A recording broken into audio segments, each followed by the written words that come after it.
رانی اپنی شادی کی سالگرہ کا ایونٹ رکھتی ہے۔ زارون کو اس بات پہ بہت غصہ آتا ہے کہ رانی ایک سیلفش اور خود غرض ہے، مجھے افسوس ہے کہ وہ میری بہن ہے۔ جیسے ہی زارون گھر آتا ہے، رانی اسے پہلے کہہ دیتی ہے کہ میرا موڈ خراب نہ کرنا۔ جب زارون اسے خوب کھری کھوٹی سناتا ہے اور کہتا ہے کہ مجھے شرمندگی ہوتی ہے کہ تم میری بہن ہو، تمہارے شوہر کی بہن غائب ہے اور تم اس سب سے بے خبر شادی کی سالگرہ منا رہی ہو، اس پر رانی کا موڈ آف ہو جاتا ہے۔ اس کی ماں اسے تسلی دیتی ہے کہ پریشان نہ ہو، وہ فضا کی وجہ سے بہت پریشان ہے۔ جبکہ دوسری طرف جب فضا کو وین میں بٹھا کے میڈم کے سپرد کرنے جا رہے ہوتے ہیں تو فضا وہاں سے موقع پا کر فرار ہو جاتی ہے۔ بڑی مشکل سے فضا وہاں سے بھاگنے میں کامیاب ہوتی ہے۔ جب تک کمال اور اس کے چیلے کو پتہ چلتا ہے کہ فضا بھاگ گئی ہے، تب تک فضا وہاں سے کافی دور چلی جاتی ہے۔ فضا وہاں پاس کے کسی ایک ہاسپٹل میں چلی جاتی ہے جہاں کمال اسے ڈھونڈتے ہوئے آ جاتا ہے، لیکن فضا اس عورت کی مدد سے وہاں کمال کے ہاتھوں بچ جاتی ہے اور وہاں سے بھی بھاگنے میں کامیاب ہو جاتی ہے۔ فضا اس عورت کو بتاتی ہے کہ اس لڑکے نے مجھے اغوا کیا تھا، میں بڑی مشکل سے بچ کے بھاگی ہوں، میری مدد کر رہو۔ تو وہ عورت اس کی مدد کرتی ہے اور پھر ایسے فضا اپنے گھر کو روانہ ہو جاتی ہے۔ ادھر رانی اپنی شادی کی سالگرہ کا کیک کاٹنے ہی لگتی ہے کہ دروازے پر دستک ہوتی ہے۔ رانی دروازہ کھولنے جاتی ہے تو آگے فضا کو کھڑے دیکھ کے اس کے پیروں تلے سے زمین ہی نکل جاتی ہے اور وہ فوراً دروازہ بند کر لیتی ہے۔ رانی کو یہ توقع نہیں تھی کہ اس طرح فضا اچانک سے آ ٹپکے گی۔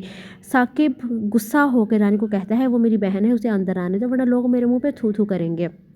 ثاقب رانی کے اگینسٹ جا کے فضا کو گھر کے اندر لاتا ہے اور رانی کو اس بات پہ بہت غصہ آتا ہے۔ وہ اپنی سالگرہ کا کیک تہس نہس کر دیتی ہے اور ملیا میٹ کر دیتی ہے اور کہتی ہے کہ ثاقب مجھے تم سے بڑی مایوسی ہوئی ہے۔ رانی فضا پہ بہت گندے گندے الزامات لگاتی ہے۔ ثاقب بھی فضا سے پوچھتا ہے کہ تم کہاں بھاگی تھی، کس کے ساتھ بھاگی تھی اور ایسے واپس کیوں آ گئی ہو۔ اس پر فضا کہتی ہے کہ بھائی خدا کے لیے میں واقعی اغوا ہوئی تھی، میں کسی کے ساتھ بھاگی نہیں تھی، بھاگی ہوتی تو ایسے واپس نہ آتی۔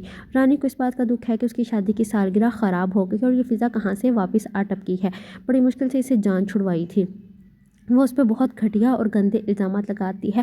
ثاقب بیچارہ سر پکڑ کے بیٹھ جاتا ہے اور رانی کو کہتا ہے کہ رانی خدا کے لیے چپ ہو جاؤ، اگر میں فضا کو گھر کے اندر نہیں لاتا تو لوگ میرے منہ پہ تھو تھو کرتے، میں اس زمانے کو منہ دکھانے کے قابل نہ رہتا۔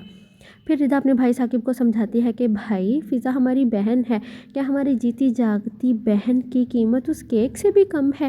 اتنی کم اہمیت ہے آپ کے لیے آپ کی بہن؟ ثاقب خاموش ہو جاتا ہے۔ فضا بیچاری جب گھر آتی ہے تو رو رو کے اپنی داستان سناتی ہے کہ کس طرح وہ اغوا ہوئی، کیسے وہ ان کڈنیپرز کے چنگل سے بچ نکلنے میں کامیاب ہوئی، لیکن رانی جو کہ فضا سے بہت نفرت کرتی ہے اب بھی وہ رانی کا جینا حرام کر کے ہی رکھے گی۔